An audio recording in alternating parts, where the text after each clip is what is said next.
Welcome, everyone. We're so glad that you're here. I'm Cindy Shepherd. I'm with an organization called Faith in Place, and our table is over there. Come see me afterwards.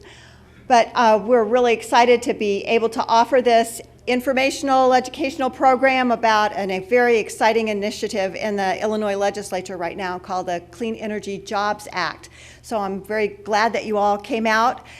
We have a lot of people that were involved in putting it together, but I have to tell you the catalyst for this, the lightning bolt that hit us, was Stacy Gloss right here, who is just terrific.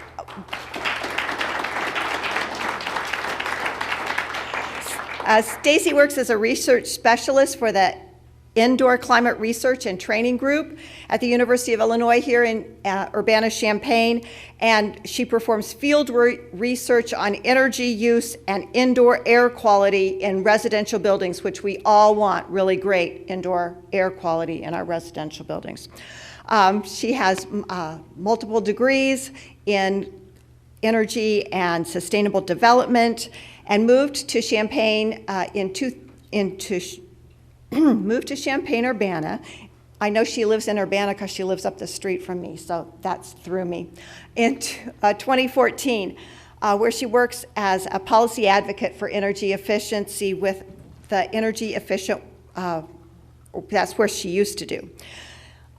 So she is currently the chair of the Urbana Sustainability Advisory Commission and a member of the Prairie Group chapter of the Sierra Club, and also a part of the Sinai Temple Green Team, which is one of the many houses of worship that Faith in Place works with throughout the state, where we try to help people of all diverse faiths become leaders in earth care. So I'm going to turn it over to Stacy and let her tell you a little bit about it. Oh, but before I do, I want to tell you that the Clean Energy Jobs Act has 4 pillars, and they were arrived at after over 70 sessions with citizens all across the state. The Clean Energy Jobs Act came about because citizens like you care about our energy future here in Illinois. And we had these things called Listen, Lead, Share, where we listened to the feedback about what we need to do to move forward, and we came up with 4 pillars that are now part of this policy, and you're going to hear about all 4 of them, but they are equity and job availability across the state to all our communities so that everyone can enjoy the benefits of clean energy.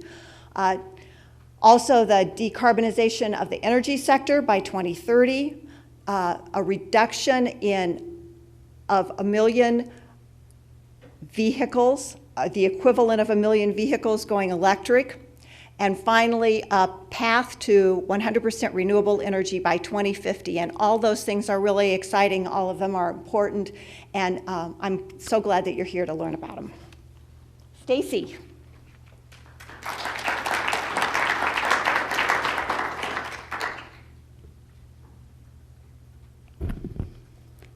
Cindy, thank you so much for that nice introduction. And thank you all so much for joining us here this evening for Earth Day. I know that your time is precious and that it's not always easy to make it out to events on weeknights, especially just after a holiday weekend. But I know that, Cindy, you said I did a great job organizing this. I do want to shout out to everybody else that was also involved in organizing this event tonight. It really was a group effort. I'd really like to thank Alice for letting us organize in her dining room and for filling us up with food and snacks. Thank you to Don and Stuart for getting in touch with the distinguished speakers this evening and inviting them to be here with us tonight. Thank you to Stuart for getting this room set up. What a lovely view on such a gorgeous day here in Champaign.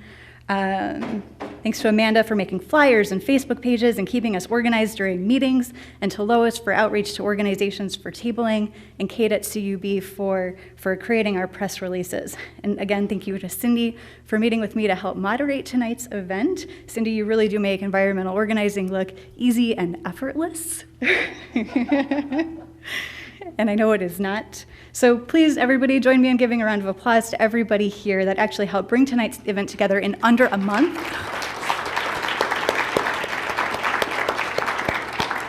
So thank you, this is awesome, and I still haven't even said anything about why you're here. So today is Earth Day, and I would like to quote Greta Thunberg, who is a youth environmentalist in Europe who has been leading a student climate strike around the world. And here is an excerpt from one of her speeches.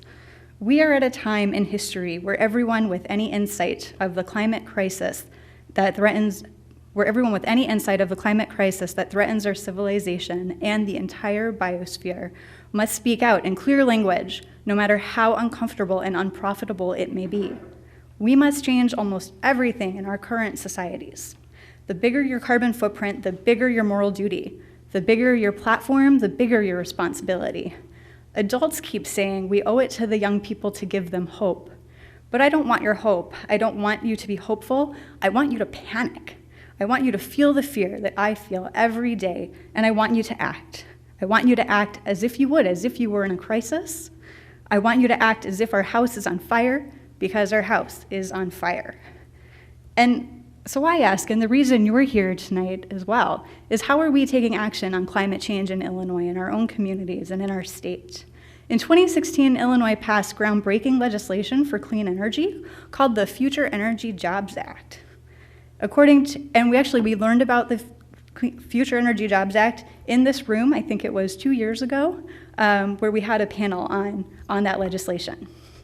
Recently, according to a Chicago Sun-Times editorial from February, among 50 states, Illinois has now gained the third largest number of new jobs in the solar industry last year in 2018.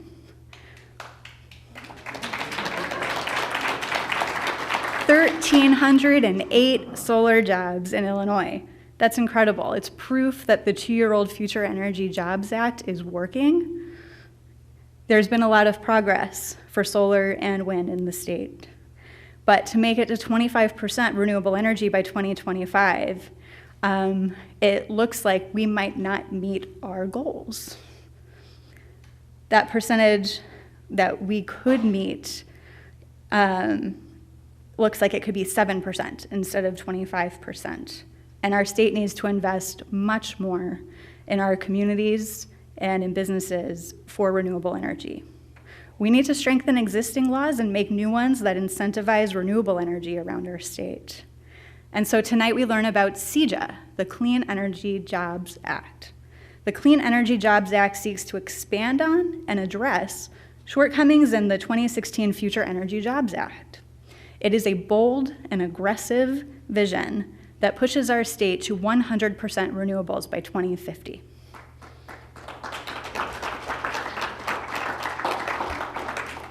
Tonight, our speakers will be sharing their vision and their knowledge of the Clean Energy Jobs Act with you. And so without further delay, Cindy will introduce our first speaker. Thank you. Thanks, Stacy. Our first speaker tonight probably needs no introduction. You all know that Representative Carol Ammons has been representing our part of the state here for a while now and has been very politically active and is a community organizer here in our communities. She is an environmental champion, and one of the times that I heard her speak was when we brought a group of young people from Chicago to meet her, and she told us that she cut her community organizing teeth on environmental action and has just never stopped doing that. So she is our full-time legislator, a former member of the Urbana City Council and the Champaign County Board. She's been very active in our community, and she is, I'm proud to say, one of the chief co-sponsors of the Clean Energy Jobs Act in the Illinois House. Please welcome Carol Ammons.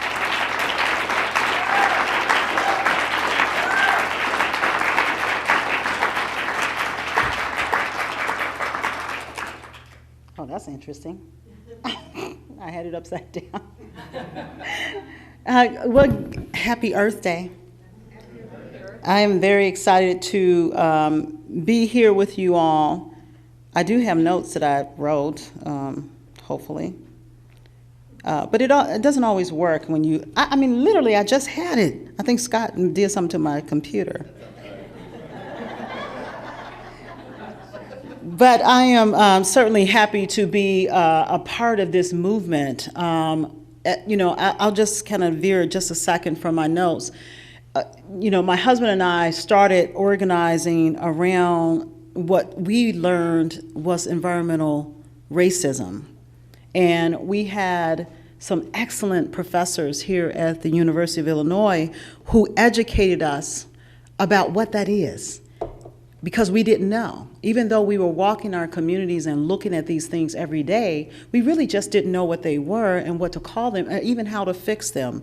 And just because he took the time to work with the community, to educate us on these issues, we took the time to learn.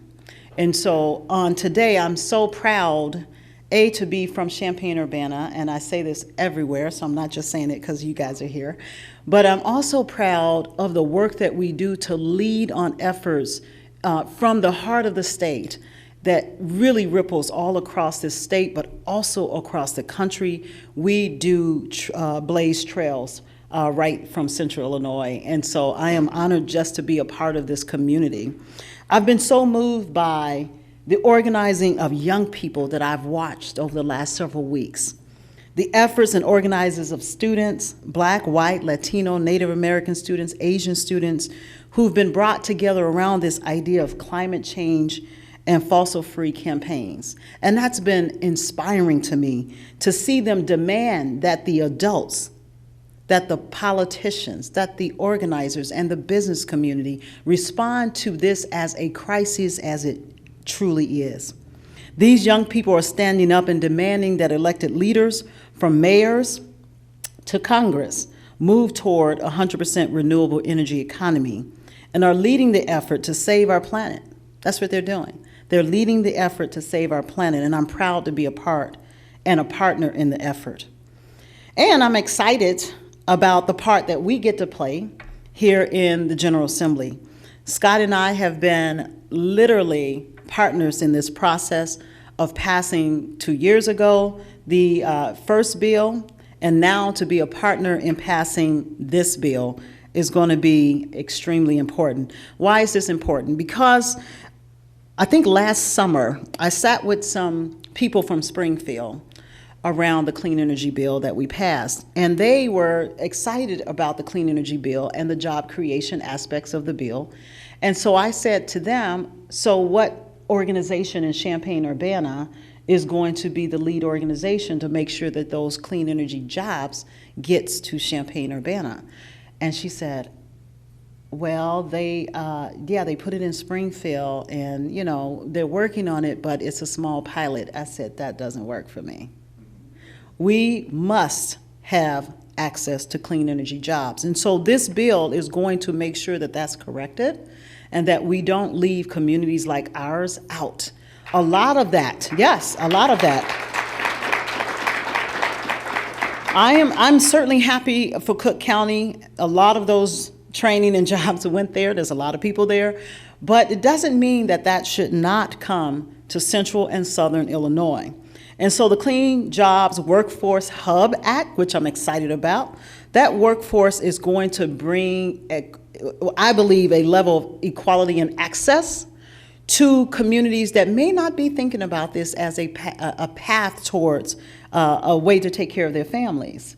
But this is exactly what that is. This is like the gold rush of our era, where we get to blaze a trail for clean energy, renewable jobs, and create middle-class families as a result. That is what we're trying to do. Not only help the environment. As an environmental activist, we want to help the environment, but we also want to make sure that families who are displaced from other industries have an opportunity to work in a growing industry like clean energy jobs. That's what we're trying to do. The Department of Commerce and Economic Opportunity has to create these hubs. Now, I'm telling you, I'm watching them. I gotta watch them. The legislature, Scott will tell you that we spend a lot of time writing bills, and we try to make sure the legislative intent is there, and that exactly what we wanted it to be is what it's going to be. But once it gets to the agency level, we also can't stop our jobs. We can't stop watching and making sure implementation is exactly the way that we intended it. And so this will include the provisions of community education and outreach, job training and apprenticeship programs, which IBEW was in here. I'm excited about apprenticeship programs, and skill development and talent and targeted outreach and partnerships. We have to do that because a lot of people don't realize that this is an industry that they can get in, but they also don't realize that they can benefit from its products. They don't realize that if you put solar on your home for a senior, it's going to reduce their utility bill. That's an important part of the educational outreach that has to take place with this. This is a very complicated bill and process. However, people can understand something as simple as you won't pay as much to Ameren. I think they got that, right? I think we can translate that into a way that people can really take it and run with it. But we have to do that work on the ground. I'm excited about the Community Energy and Climate Planning Act. We are not going to get to our number if everyone doesn't participate, meaning our local schools, our local governments, our townships, all of these areas of government has to participate in order for us to actually get to the goal. Even if we don't get to the 25% by 2030, if we got to 12%, that's improving from where we are today. But we have to have local buy-in, not just state buy-in. You need local governments who are doing retrofitting, who are doing new building projects to make sure that they are also participating in the development of clean energy in those areas as well.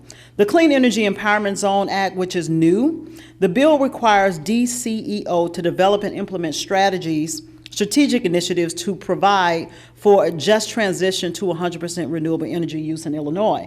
Now, this is a very political statement. That's a very political statement. Some people don't agree that we should be moving to that 100% in Illinois. But because we have a governor who agrees with us, not trying to make it political, but I'm just giving you the reality of the situation. We are in a position where we can do more for the environment than we may have been 2 years ago. And I'm excited about the opportunity to do more. We're not saying we're going to get exactly where we want to be in this next 4 years, but we can certainly do more. And lastly, I'll just say, for us, workforce training on the ground is important because our communities are better when people are working. That's a very simple concept. We don't have to worry about some public safety issues if we get everyone to work. We can create a 100% job market in our communities by doing renewable energies, retrofitting buildings, helping our communities start to grow around the concept of conservation, as well as getting rid of this dirty energy that we are currently using. Nothing political about that, but that's just the reality. Remember, the children are saying to us that we need you all to help save this planet so that they will have something positive to inherit later. And I am so proud of our community because we are really leading in this effort from Champaign-Urbana. I'm very proud of being a part of that, but more importantly, I appreciate going outside to the park. I appreciate there being trees there. I appreciate the fact that the trees are trying to help us by absorbing all the CO2 that would later go into the atmosphere because we're not doing what we should do around clean energy. But this is the way that we are going. We're going to pass the bills. We're going to make sure that the jobs are on the ground because I'm watching it. Scott is watching it, and I ask them for the numbers. I ask them for the numbers. You can tell me how great something is, but I want to see the numbers of how it's impacting our community at this level, and that, I believe, is my job. And so with that, I congratulate all of us, whether you made a phone call, sent a letter, or just slipped in favor of this bill, whether you helped Cindy or even called the IEC for more information. We appreciate every single thing that you do to help us, because when we're in Springfield, there are a lot of stakeholders that may not be on our side all the time around this kind of stuff. But we appreciate the effort that this community gives, and we certainly know that we are on our way to be a leader in the country around clean energy jobs, and it is indeed the fastest growing sector. Fastest growing sector. I'll tell you a story and I'm leaving. One of my colleagues is from Southern Illinois. I really appreciate her. She's on the other side of the aisle, and actually I sit close to her. And she said, Carol, you know, we are trying to do something with some of the prisons that were closed downstate. And guess what I told her?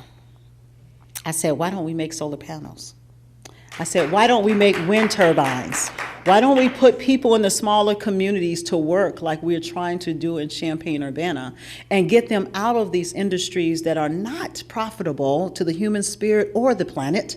And we can, and I believe we will, transform our society in a way that will be an inheritance to our children and our grandchildren as we go. So thank you all so, so much. Thank you, Cindy. Thank you, Faith and Place. Thank you, Sierra Club, for always coming to visit me. And certainly the IEC is always on top of what we're doing down in Springfield. You guys, we have great advocates. Thank you so much.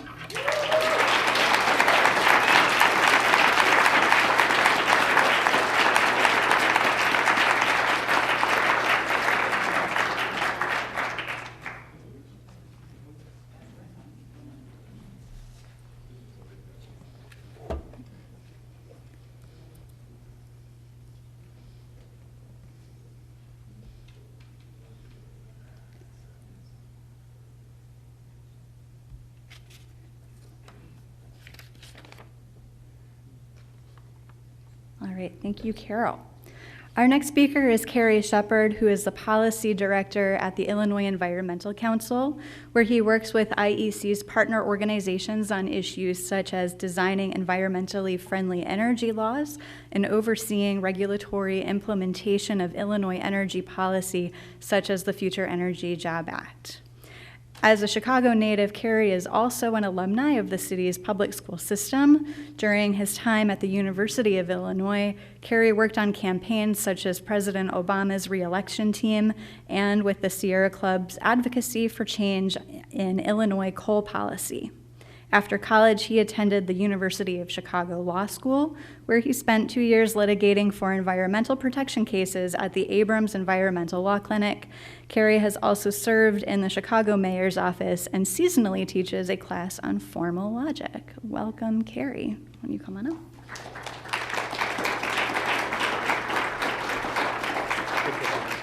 Appreciate it.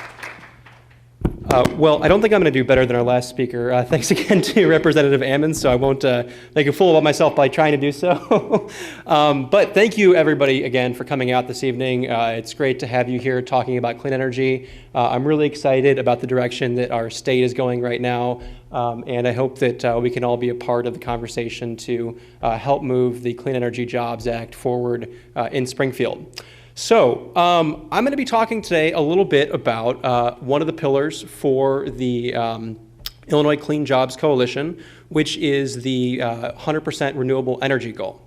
So I'm going to skip backward one slide really quickly. So the FEJA, the Future Energy Jobs Act, was really a monumental achievement of democracy. You know, it was a product of compromise, and it put Illinois in a position to rapidly increase our renewable energy goals, provide great job opportunities for people across the state. You know, really an incredible piece of legislation, a bipartisan piece of legislation. You know, that said, you know, FEJA is capping us out at 25% renewable energy. You know, it's our goal, and it's consistent with our needs for climate change action as well as job growth in the state of Illinois to continue pushing for 100% renewable in the state of Illinois. And so FEJA, the Clean Energy Jobs Act, which is the legislation we're working on today, that's the plan. We want to get to 100% renewable energy by 2050. So in Illinois, we have a government agency called the Illinois Power Agency that is responsible for working with the utilities such as ComEd and Ameren to figure out where your electricity comes from. That's what the Renewable Portfolio Standard is. I know we've got a lot of environmentalists in the room, so this might be something everybody's a bit familiar with. But our goal with FEJA is to ramp up from beyond the 25% that FEJA has in mind to 45% renewable energy by 2030, which would mean that we are a carbon-free state, right? We're no longer putting carbon emissions into the atmosphere from the electric sector. And then continue on with that to reach the 100% goal by 2050.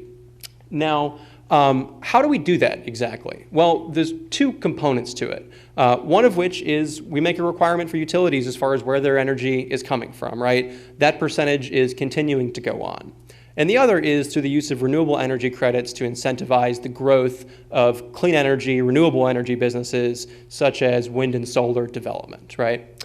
Now, there's a lot of talk about, what is available in terms of affordable energy, what can we rely on? There's a lot of information and misinformation about that out there right now. Right now, clean energy, being wind and solar, is on track to be economically competitive and is today in many cases with the other cheapest source of energy, natural gas. So clean energy is winning this fight. We're on the way to getting clean energy to provide all of our energy in Illinois and across the country. The question is just, do we do it fast enough to actually offset all the problems that we have with climate change? The goal for CEJA is to do that. We offer incentives, we offer mandates, and in that process, it's projected that we will generate more than $30 billion in private investment across the state of Illinois by 2030 alone as a process of this ramp out in clean energy across Illinois. So that would be huge benefit for both job opportunities as well as increasing the amount of renewable energy in our state. Another component of the Clean Energy Jobs Act is we want to expand the Illinois Solar for All program significantly. Now, the Illinois Solar for All program is an awesome model. Essentially what this does is it allows communities to build a solar array that then their residents are able to subscribe to, kind of in like a, I think that probably the closest analogy would be, just like your Netflix account, right? You pay a certain amount of money, you get your service from that particular company, but instead of buying movies, this is where your electricity is coming from. You're able to support renewable energy businesses, and that is a charge that not only is it something where you are supporting renewable energy, but you're actually saving money for it on the process. So from your utility bill perspective, the amount of money you spend every month would actually go down if you subscribe through an Illinois Solar for All community solar project. So that's really exciting. We're really looking forward to seeing that program continue to grow.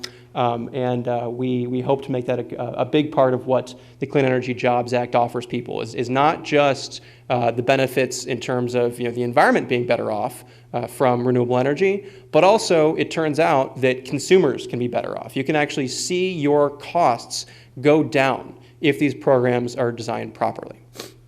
Okay, now in addition to renewable energy, I want to talk about energy efficiency for a second. Energy efficiency is kind of like the unsung hero of clean energy policy. Energy efficiency is, the kind of the technical definition is like doing the same amount of work with less electricity. That doesn't probably mean anything unless you're kind of really into the energy efficiency space, but it's as simple as this, right? So let's say that you have a light bulb, and lighting up your room every month costs $1, theoretically. If you get a better light bulb, you could decrease that cost to, say, 50 cents or even less, right? Energy efficiency is just the benefit of technology. So this legislation works with utilities and Illinois agencies to set up programs that offer people access to these energy efficient technologies that save people money and also reduce our reliance on energy sources. So, we can bring down our carbon emissions, we can save money. Energy efficiency is something that can tie all those things together and really provide some significant benefit for Illinois.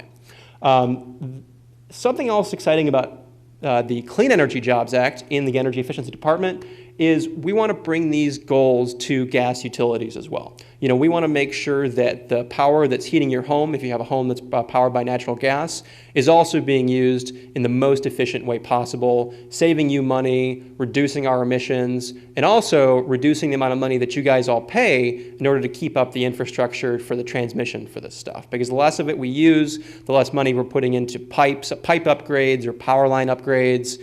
It's just about benefiting from the new technology that's available and making sure that our businesses and government are aligned in that goal. So I think we hit most of those points already. So yeah, I mean, I'm really excited about this. I certainly hope that we can see the Clean Energy Jobs Act passed. The Illinois Environmental Council is doing a Clean Energy Lobby Day. So if any of you are interested in going to Springfield to work on this, check out the Illinois Environmental Council website, and we would love to have you there. I'd be happy to walk around the Capitol with all of you. So thank you.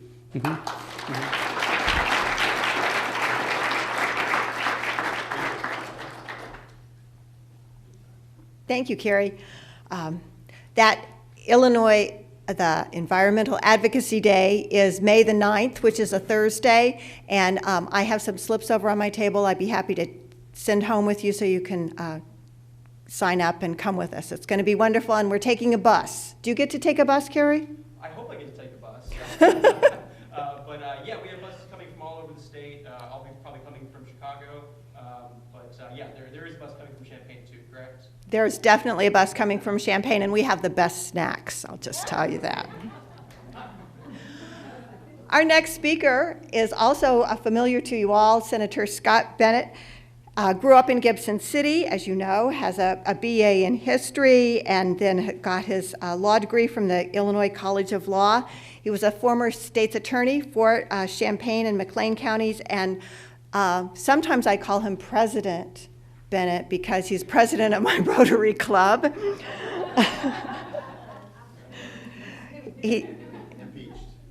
Are you out of office now? Oh, so sad. He is on the Environment and Conservation Committee for the Senate, as well as being vice chairperson of the Agriculture Committee there, and also is an environmental champion who co-sponsored the FEJA Act in 2016 and is sponsor of the Clean Energy Jobs Act. He's going to talk a little bit more about that.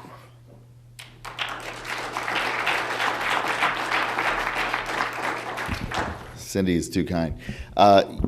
Good evening, everyone. I'm so glad to be here, and along with, I see she left, but with my legislative colleague, Carol Ammons, we're very proud to represent the Champaign-Urbana area in the state legislature. The reason I say Cindy is too kind is, and I mentioned this the last time we spoke together, is that when I first came into office in 2015, I didn't know very much about environmental issues. I worked in the courthouse before I came here. And so I needed to get educated really quickly because we have about 6,000 bills to vote on every legislative session. You've got to be an expert on a lot of different things, or a little bit of an expert in a lot of different things. And so Cindy came and talked to me about FEJA, I don't know how many times, probably half a dozen times at least. And at the time, there were a bunch of different energy bills going on, and I didn't know which one. I said, well, I'm just going to see which one we vote on. I'm not going to really co-sponsor any of them. And I really appreciated the time that she took to educate me on a lot of these issues. Ultimately, I became a sponsor of that bill. I was the 30th sponsor. And why is that relevant? It's because you need 30 votes in the Senate to pass. And so I don't know how much credit I get, but as the negotiations continue to go on, thank you,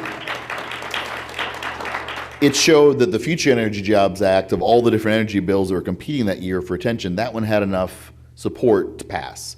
And I was glad to even have a small role in that, and hopefully we'll continue to see all the good work as we go on.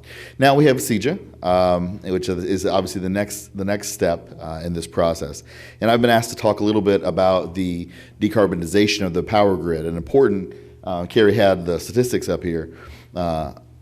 In addition to going 45% renewable by 2030, one of the important parts of CEJA is the commitment to go off of fossil fuels during that time. So by 2030, we want to be off of fossil fuels on the power grid. Why is that important? I don't want to single out any individual groups. We got a lot. I love the cooperation that we see from all our environmental groups. But right now, we're dealing in Springfield with an issue called coal ash. And the problem with fossil fuels is we enjoy the energy today, but the byproducts that, for example, coal mines and coal-fired power plants leave will haunt us for centuries to come. And it's pretty nasty, and nobody wants it, and we got to figure out what to do with it. And so we have a bill. I know the Richards are here, Lan and Jan, with the Eco Justice Collaborative, and worked very, very hard to educate people on coal ash. And I've got to single out Andrew Wren. He has I don't know how many times rewritten Senate Bill 9, the 50-plus page book that is literally we have all these paid lobbyists from all the power companies who go, we're not going to read all this. Like, what are we supposed to do? I'm like, somebody had to write all this. What are you talking about reading it? But it helps you understand that once this is created and we have to deal with it, how difficult it is to deal with it. And just to give you an example, our last meeting on this, we couldn't even find a Senate meeting room big enough for all the lobbyists, attorneys, and other groups from the coal companies and power plants that wanted to come and yell about the bill. So we actually had to go to the other side of the Capitol and rent out a House side, because obviously they're twice as big, twice as many members, and they'll only continue getting bigger as we go. So getting rid of these byproducts is very, very difficult. All the more reason to make sure that we're not continuing to create it as we go along. I'm very excited to be part of CEJA and the very important and very inspirational, I think, goals that it sets. I mean, if you think about, those of you old enough, and it doesn't look like many of you are, to think about a time when our nation was the inspiration, was trying to be the light, whether it's President Kennedy saying, hey, we aren't very successful with even putting an unmanned ship into space, but you know what, in 10 years we're going to put somebody on the moon. People laughed at him, and they did it, because we set a very, frankly, a very inspiring goal, and they worked toward it, and they did it. When you think of that, I get a lot of calls on this, and they go, I don't know, 100% renewables by 2050, that seems, it seems a little audacious. And you think, well, how else are we going to get there unless you actually put that in place? There was a time in our government, there's a time, honestly, in Washington, D.C., we look to be inspired. It's going to be a while till that happens again, from my opinion. I don't want to get political on that. But in the meantime, I think we have an obligation at the state level to set those same goals. The same people that call me and go, for example, power companies that call me and go, well, you don't understand, it's easier for us to open these plays in Indiana and Wisconsin, and there's a reason for that. Those states aren't watching what you're doing. But I'm very proud to, along with Representative Ammons, to be part of a legislature and hopefully part of a state government that will do something about it. We're very hopeful to deal with that this year. So I want to appreciate all the efforts that I see there. I hope you all join me on May 9th. We all need groups like them or Cindy to educate us, because again, the legislature, of which I would point out to all my term limit loving friends, a third of the House is new in January, a third. So they were all working at courthouses or small businesses. They don't know anything about renewable energies. They weren't even there when we passed FEJA 2 years ago. So it's that much more important that you come and you help educate people. If you're able to do it on May 9th, I hope you'll join. We need all the help we can get, encouraging other legislators to come on board, and just getting everybody up to speed on something that is going to be something we're dealing with long after we're serving the legislature, long after many of us will be on the planet. What we do in this year and the years to come, it's really going to make a difference, obviously. And so I hope to continue to be a leader on that, and obviously appreciate all the help we can get. So thank you all. Happy Earth Day.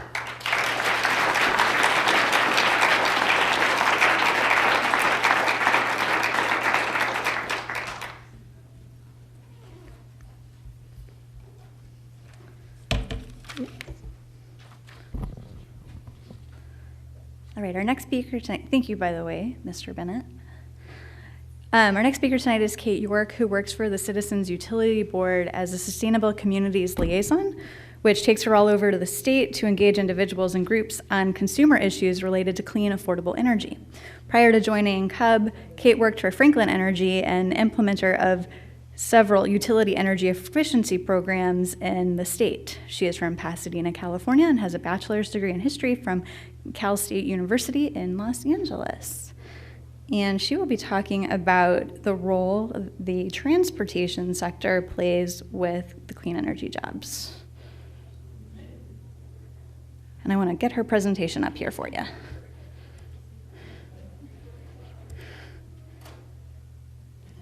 Oh, thanks.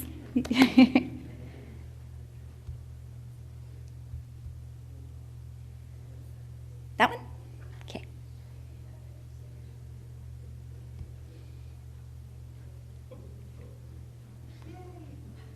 All right, Kate. Thank you so much, Stacy. Just continuing the applause for Stacy for organizing this. Thank you so much. This was so great. Hi, everyone. Thanks so much for sticking around. I'm trying to get a good tone with this microphone. Is this okay? We good? Okay. Don't want to blow it out. I got a little overexcited. I also have, speaking of energy efficiency, I have LED light bulbs in the back if anyone wants to sign a CEJA petition. Not that I'm bribing you. I also wanted to give a disclaimer. I am probably going to take longer than my 10 minutes, so I really am sorry for that. I am also trying not to speak, as I usually do, very quickly. I'm going to slow it down. So thank you so much. So we're going to talk about electric vehicles. So I work for CUB. Have folks heard of CUB before, Citizens Utility Board? Lots of nodding heads. Awesome. Oh, and applause. So just to go into a little bit about CUB. We are a consumer advocacy organization. We were actually created by the Illinois General Assembly back in 1983, the Citizens Utility Board Act. We were created to provide advocacy on behalf of state-regulated utility ratepayers. So we are interested in making sure folks are not paying too much on their utility bills. We were created by the General Assembly, but we are not a government organization. We're actually membership donation and grant funded. Hint, hint, we're membership donation funded. We do a ton of stuff in terms of upholding our charter. We were held to this mission basically to represent the interests of ratepayers, and we like to think that we do it pretty well considering we have a limited staff and we're statewide. So we do this in a lot of ways. We operate a consumer, I have to see what I put on this presentation. We operate a consumer advocacy hotline, and you're free to call that hotline Monday through Friday during business hours, where we can help you with utility issues. If you have any questions about your utility bill, or if you have questions about some of these programs, one thing that we do really well is transparency, because we really want to make sure you have all the information you need whenever you're making a decision about your utility consumption. So we have a ton of fact sheets on our website. If you don't have access to the internet, we can send it to you. So we really want to make sure folks know what's going on out there. We also represent, as it says on the slide there, I will also maybe be reading from my presentation because I want to stay on track. So I apologize for that. I don't want to be that person.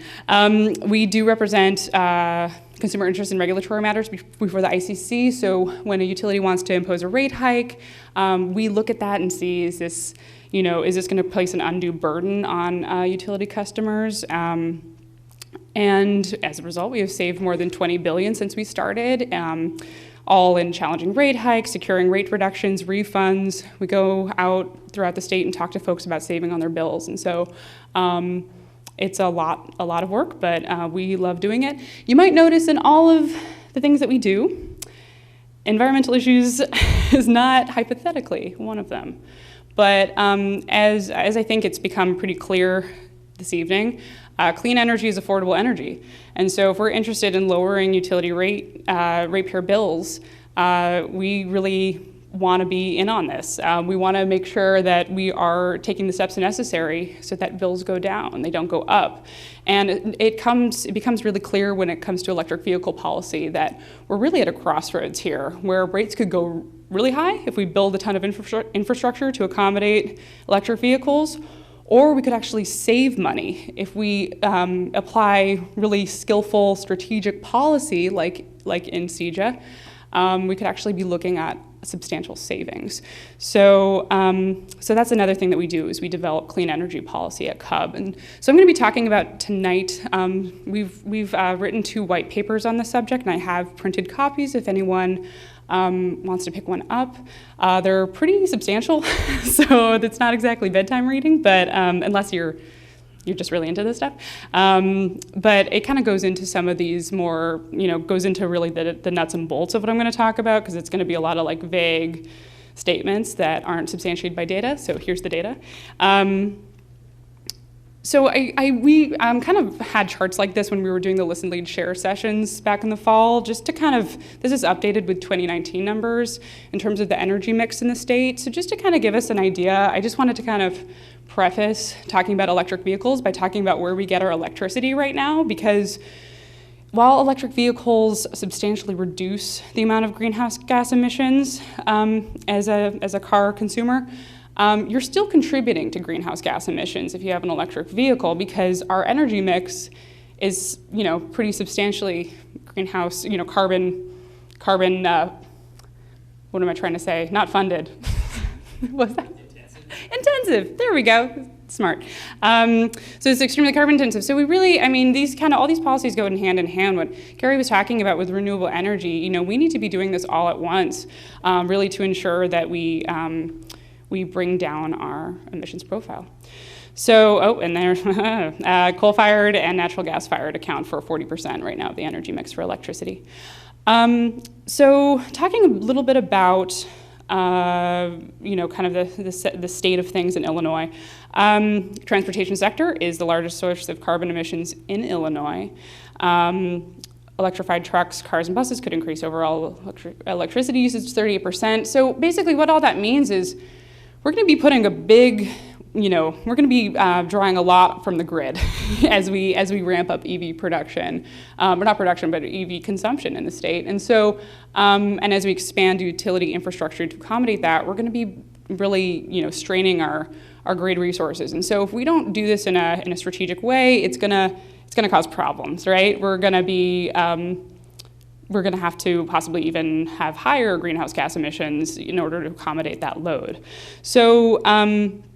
In Cub's research, we found through our own analysis and analysis that we commissioned that if we optimize charging patterns, we could actually be saving consumers $2.6 billion in benefits through 2030. So that's a lot, right? That's a pretty substantial.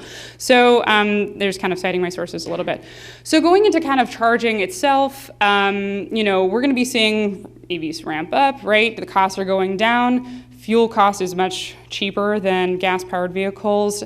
Maintenance is much cheaper. It's only kind of a matter of time. Right now we have about, I just checked, 979, I think, electric vehicle charging stations. If anyone has a different number, then I might not have the right one. But I did just check, and it was private and public, and that's according to the Department of Energy Alternative Fuels Center. And so that's not really enough to accommodate what we need. We're expecting to get millions of electric vehicles in the state. We really need to ramp up charging station infrastructure in the state. But we have to do it, as I keep saying, we have to do it in a smart way. So that's kind of part of transitioning to what's actually in this bill. It's about including smart policies. And then here's just a little bit about levels 1 through 3 charging. Essentially, the way that it applies to CEJA is level 1 and 2 goes up to kind of basically what your house would be equipped with, so it would be home charging. Levels 2 and 3, that's where you can get more, municipal charging, public charging infrastructure, and so kind of comes into play with incentivizing charging on all levels, right? We want charging stations at people's homes. We want charging stations at businesses, municipalities. We want roadside charging stations. This is all going to have to be ramped up. So just to go into the highlights of this portion of the bill, as Cindy said, it removes the equivalent of 1 million gasoline and diesel-powered vehicles from our roads. So it does that basically through a couple of different measures. There are community energy and climate plans that it empowers local communities to develop, incentivizes electric vehicle optimized charging. So that kind of goes into this idea of charging at the right times, charging when you're not going to be straining the grid. We already have, is anyone on PowerSmart pricing? Awesome, good job. So for anyone who hasn't heard of the program, it's a program where you can basically pay for your electricity using the market rate. So that means that the electricity rate changes every hour, which is kind of scary for folks, but the market rate is almost always substantially lower than the retail rate, so you're actually going to be saving, oh, if I don't brush the microphone, you're actually going to be saving on the program most likely. There are no guaranteed savings because we don't know what's going to happen with the market, but for the data that Cubs run, we've seen that people save substantially, and Ameren's own reporting shows that people saved 17%, I think, off the supply portion of their bills in 2017.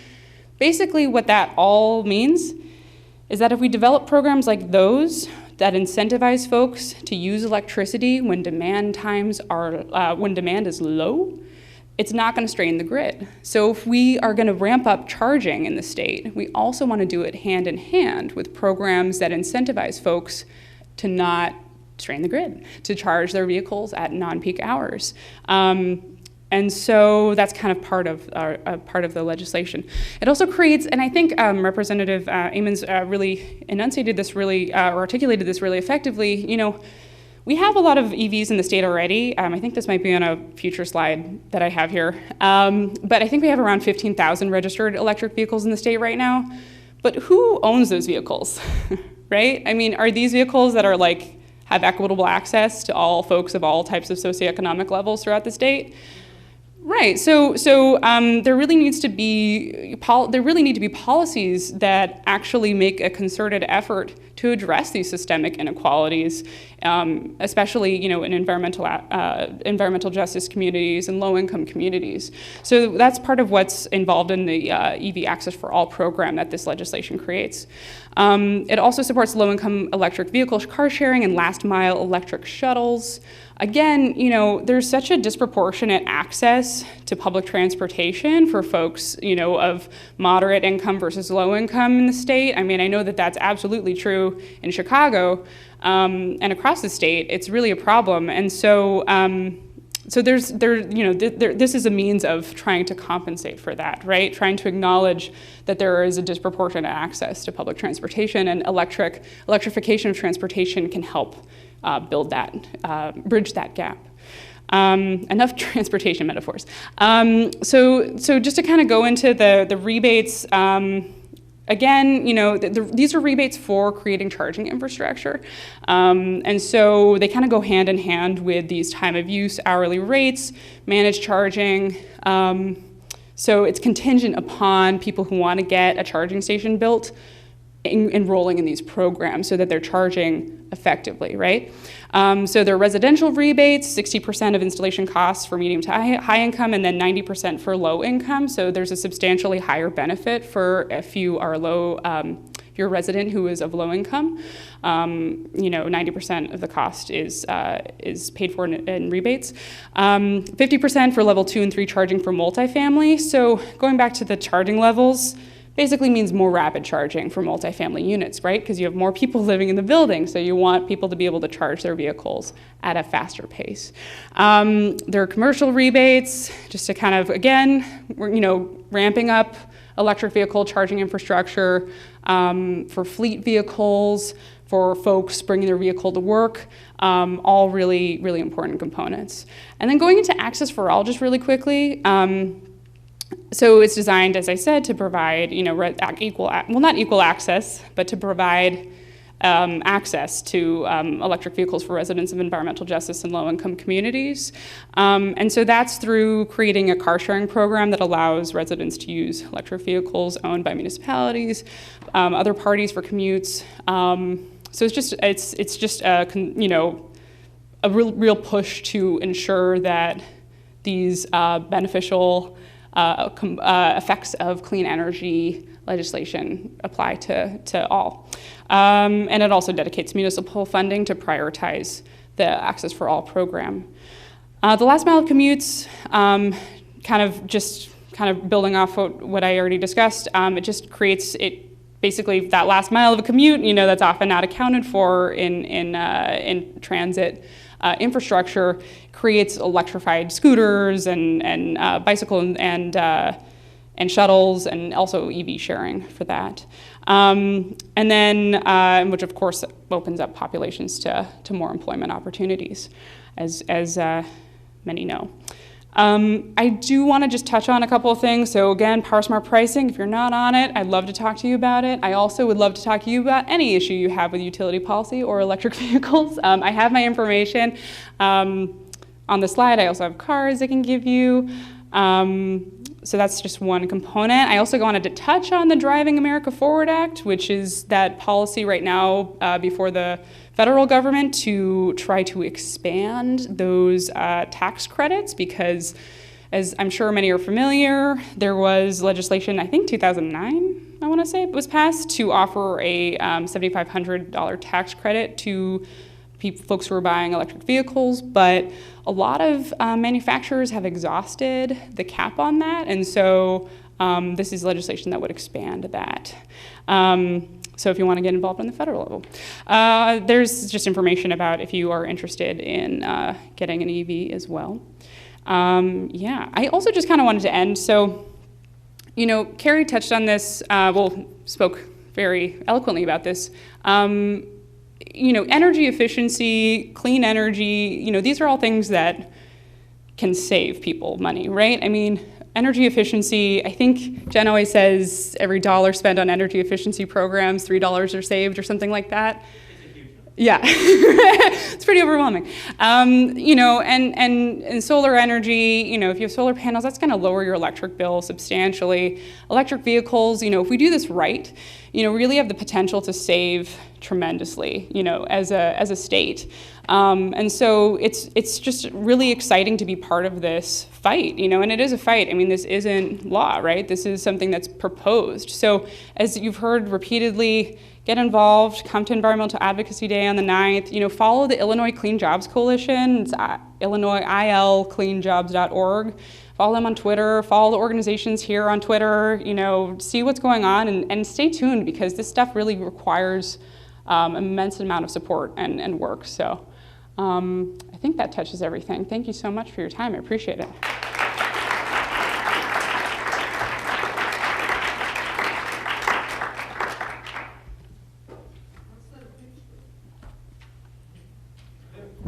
Oh, I don't know. Okay, so there's just one more speaker tonight that said thank you so much, Kate. And I think that we're going to have CUB back down here in Champaign again to talk about different energy efficiency programs and solar programs and how to read your utility bills and things like that. So I'm really excited to get to know folks at CUB, and hopefully we can have some programming locally, so watch out for that in the future. Our last speaker tonight is Scott Artest, who is the Environmental Sustainability Manager for the City of Urbana. He supervises the recycling and environmental compliance programs and is responsible for working with the Sustainability Advisory Commission to implement the city's climate action plan and sustainable water management plan. Scott earned his bachelor's in environmental science from the University of Illinois here and his master's of planning from Rollins College in Winter Park, Florida. Scott, do you want to come on up here? He's going to tell us a bit more about solar programs and some other cool stuff that's happening in Urbana. And thank you all so much for holding your questions until the end. We will have the panel members that are still here come to the front if anyone would like to ask any questions. We'll do that sort of in a public question and answer forum. I've got a microphone so that everyone can hear each other. Okay, thank you, Scott.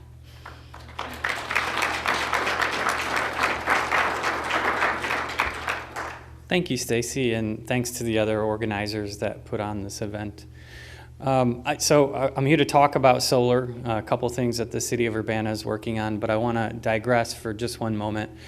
I've been in the environmental sector for a long time, and I've worked for 5 or 6 different organizations, 2 different states, and I remember when making any progress at all on environmental sustainability was painstakingly slow, painstakingly incremental. And now we stand here with FEJA in the bank and CEJA on the docket, and it's unbelievable, absolutely unbelievable. I've never been this optimistic before. So, thank you. And that's applause for the electeds and the advocates who have been working on these issues. And so they've been setting the table for the rest of us to go out and build more solar. So that's what I want to pivot to now. And the city of Urbana is doing a couple of things. One, you should know that we've done a pretty intensive review of all of our planning, zoning, permitting to make sure it's fast, easy, cheap to install solar in Urbana. And we're working on a couple more things. Should be some news about that. If you may know about it if you're following the Planning Commission.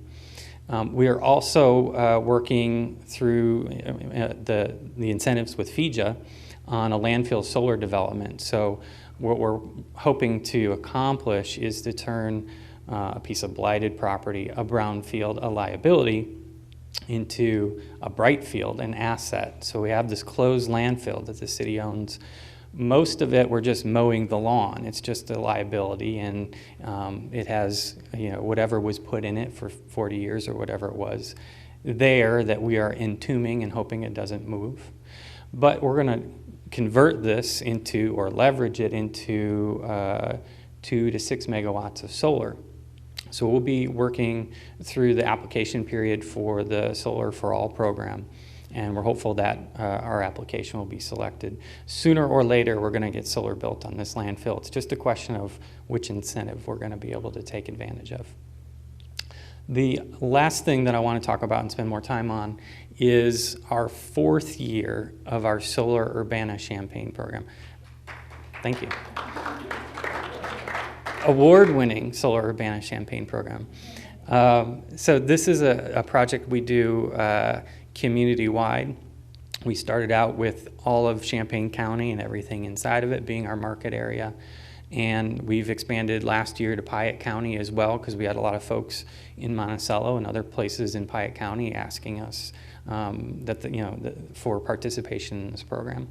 So what we do is we take these incentives, the table that's been set in terms of solar, 30% federal tax credit, state incentives through rec purchases, through FEJA, and we add one more layer, which is a really important one, which is a bulk purchase program for solar installations. Anybody in Urbana, Champaign County, and also Piatt County is eligible. They're in our market area. And what we're working on is lowering several still existing barriers, even with all these great incentives. One of the barriers is price. You have to come up with cash up front. So we're working on lowering the price barrier in a couple ways. One, we're doing a competitive bid for solar installations, not ours at the city, but anyone's any home or business in the counties that is interested. So that process of getting 3 bids for a home improvement project, we do that for you. So that agonizing over, well, I got 3 bids, I got lowest price, should I take them? I don't know if that's really the best deal. We vet that for you. And we do that in partnership with the Midwest Renewable Energy Association. And this year, our vendor is New Prairie Construction, a wonderful local company.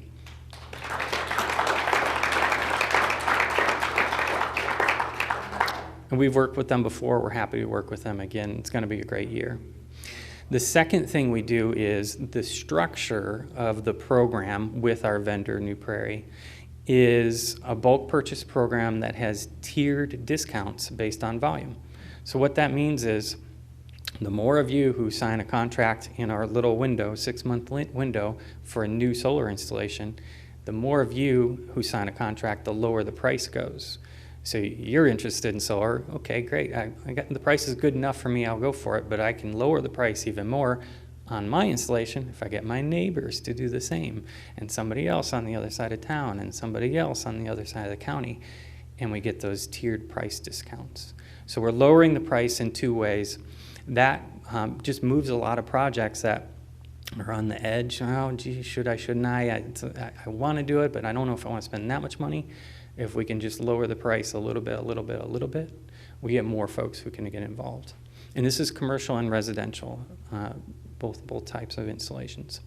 The other thing we're doing, we're working on that sort of information uncertainty barrier. I don't know enough about it. It seems cool. I don't know. We do about 15 solar power hours across Champaign and Piatt County each year. This is a 1-hour educational event where Andy Robinson, our presenter, teaches you everything you need to know, A to Z, about solar energy, solar installations, and also about our purchasing opportunity. And New Prairie comes to those as well, so you can meet them and talk to them. And so we leave you with all the information you need, and we leave you with a lot of certainty about, yes, this is a process. The vendor is selected. The price is secured through competitive bid. there's a lot of comfort coming out of our solar power hours. And that's really what's driving this explosion in just locally in our solar industry. So what does that look like? Well, in 3 years, we have over 180 solar installations in Champaign and Piatt counties. And that's over 1.5 megawatts of new solar just in our community here. So the policymakers and the advocates are setting the stage, and we're taking action. And we're going to do that again this year. And maybe we'll do it again next year, and next year, next year. We'll keep building more solar. And like I said, this is what optimism looks like. I'm really excited about where we're going, and happy to be working in Illinois in this time. Thank you.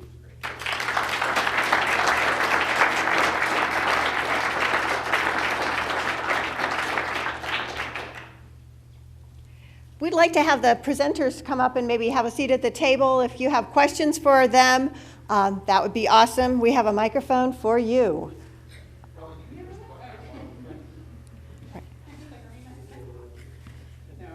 If you don't have any questions, that's okay too. We can all go home. But I'm really excited to have you all here and to sense the excitement that we all know that we have a rapidly closing window to deal with climate change, and now is the really important time for us to build momentum. So I want to ask you, in whatever way is possible for you, if you can come to Springfield on May the 9th, if you can write a letter to a policymaker or a legislator, or if you can witness slip for the legislation, that's really awesome. And Sierra Club, Faith in Place, all of our Eco Justice Collaborative and Prairie Rivers Network, and as well as Food and Water Watch, have information about how you can get involved, and I just encourage you, now's the time to do it. Yes, yes, yes. Okay. Enough with the clapping. Who's got a question? Andy Robinson has a question. Now, Andy, this has to be. This is less a question than a comment. We're gonna grab the mic if you say that. I was just curious about. So I pay about $1 extra on my utility bill right now for clean energy incentives. I was just curious, what does the Clean Energy Job Act look like? So for costs for consumers, maybe it's a cup question, maybe it's environmental. I'm not sure. Do you guys have a sense for what this path looks like as far as the consumers? Yeah, I can speak briefly. Is this on? I can speak briefly about that. We're still actually, our policy team is still running the numbers from Cub's perspective in terms of what it looks like for consumers. As you could tell, many provisions of the legislation we know will save consumers energy, but in terms of the net benefits, I think we're still crunching the numbers on that. Yeah, I think that the goal is certainly to have it be cost effective. Energy efficiency will almost certainly play a component of that. But it's also important to remember that the Clean Energy Jobs Act is still in the development negotiation stage right now. So, we have a bill that's available. It's not what it's going to look like in the long term, but I think that to make sure that it passes, ensuring that it is economically a benefit for consumers is almost a necessity. So I strongly suspect that will be the case for the Clean Energy Jobs Act. Yeah. Who else wants to ask something?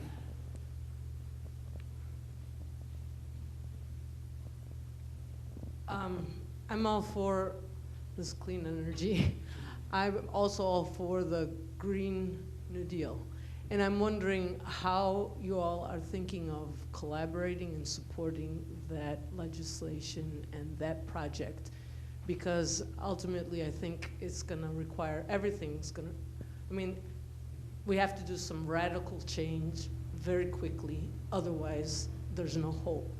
And I want to know, the cars thing, it's just feeding into the old consumer culture. We have to have a new vision for where we're going. And cars is all the old culture. I want to know how are you networking with the Green New Deal ideas, and do you have that in your agendas at all, or in your vision?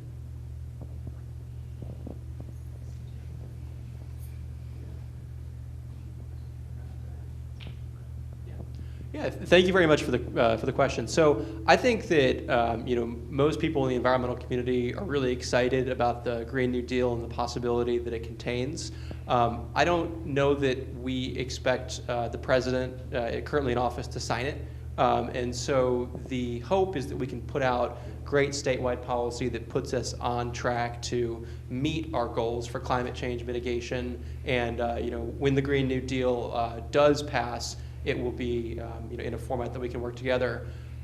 If you think about it as a piece of environmental legislation, most other pieces of environmental legislation in U.S. history have been structured in a way where the federal government sets binding guidelines and states are given implementation opportunities. The Clean Water Act works that way. The Clean Air Act works that way.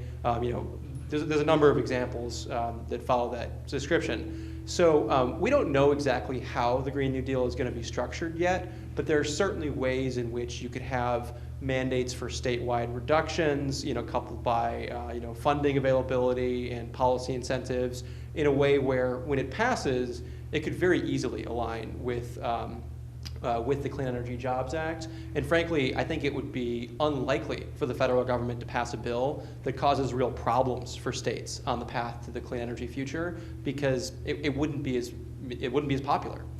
So we don't know exactly just yet, but it's certainly something that we expect to work out just fine. We'll be continuing to work with our national partners to hope to influence that conversation as it becomes more viable.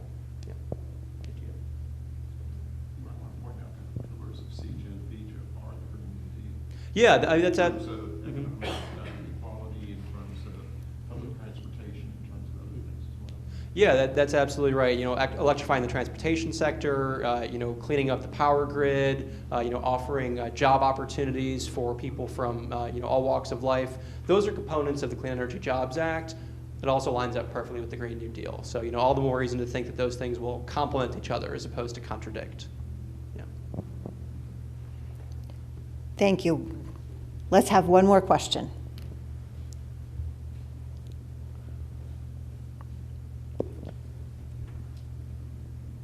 My question, I guess, kind of plays into all different levels on the legislative side, on the, I guess, technology side, and the municipal, or actually implementation side. We've kind of made a big mess here, and we're trying to do better going forward, but part of this transition is cleaning up that mess, right? So what role does carbon offset and carbon capture, those type of technologies, and what does that play into this transition?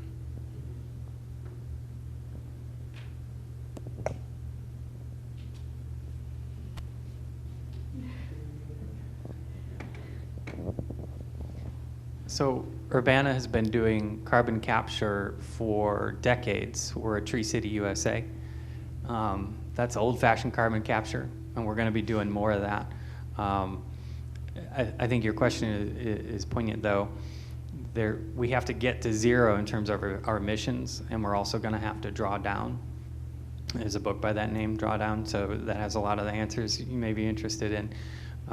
But I think that there's going to be some technological development on that front, where carbon is not going to be just sort of put in a cave, but is going to be turned into product. So we're going to make it solid and turn it into products. But that's still a long ways in terms of technological development. In the meantime, trees have a lot of co-benefits as a carbon sink. They shade the sidewalks so that we want to walk instead of drive. They shade our homes so that we don't have to use as much air conditioning. There's sort of a give and take with solar panels there, but what we tell people is, well, if the tree's there, you don't need to cut the tree down for solar panels. But when the tree goes, let's put some solar panels up.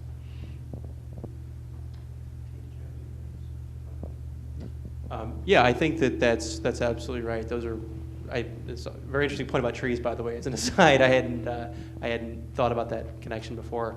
But the Clean Energy Jobs Act is primarily an act of an equitable transition.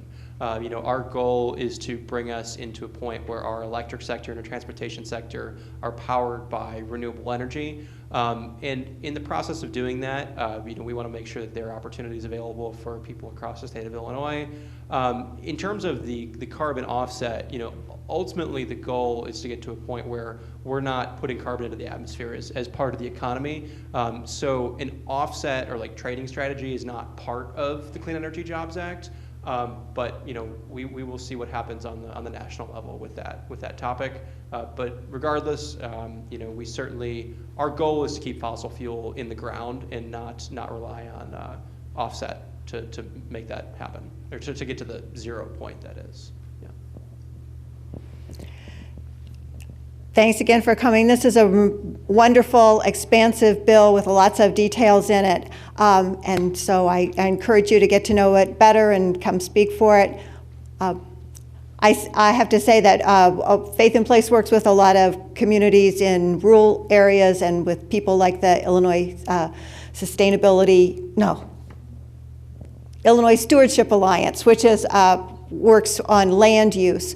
There's incredible opportunities for agriculture to play a huge role in carbon offset here. And this bill doesn't go there, but maybe the next one will. Let's get this done, and then let's turn our attention to the tremendous opportunities that we've got there. Thank you for coming. Be sure and come May the 9th if you possibly can. And Stuart. Do any of the tabling groups want to make announcements while you're still here? Great. I'm Sue Smith. I'm with Stand Up to Coal and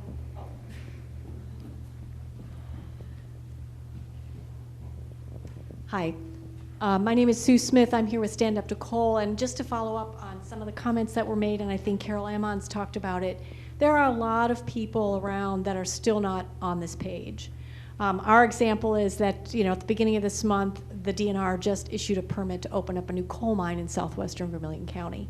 So there's so much work to do, and the fact that you are willing to communicate and continue to educate policymakers is going to be really, really important for Illinois. Thank you.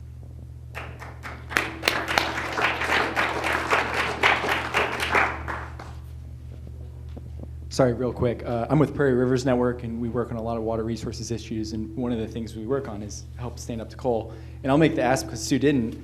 The permit was issued, and we have 30 days to file a administrative review, and Stand Up to Coal is working on doing that, but that's an intensive process that requires legal and technical expertise. So if you don't want to see another coal mine open in Illinois, probably the last one that will ever open, please support Stand Up to Coal. You can go on their website and support them in their efforts.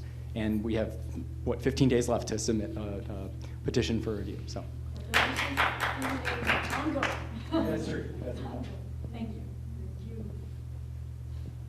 So my name is Pam Richard, and I am here. If you haven't signed the petition to protect the Middle Fork, please come do that. But many people don't know that I'm also on the leadership team for the Downstate Caucus of the State Climate Table. And we are here in Central and Southern Illinois to try to work together to pass those wonderful policies associated with CEJA and make sure FEJA works. And to get to your question, we're also looking at land use strategies, as Cindy said, to draw down the carbon. So if you're interested in talking to me more about that, come see me before you leave. Was there anybody else? Yes. And you have to walk all the way across the room. All right, this is the last one.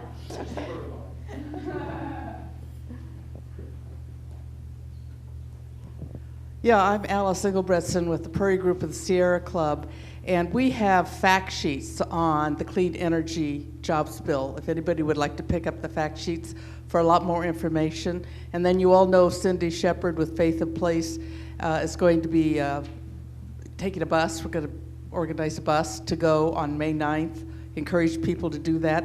We also have petitions here on the Clean Energy Jobs Bill. So we'll ask the tables to hang out just a few more minutes so folks can kind of walk around the room, sign your petition, sign up for more information. And just a shout out again, thank you to New Prairie Construction for being here this evening. My house is a New Prairie solar customer house, and I'm really excited about the solar power that we are generating today, yesterday, all these days. It's awesome. All right, everybody, have a really great night. Thank you again for coming. Thank you. Good night.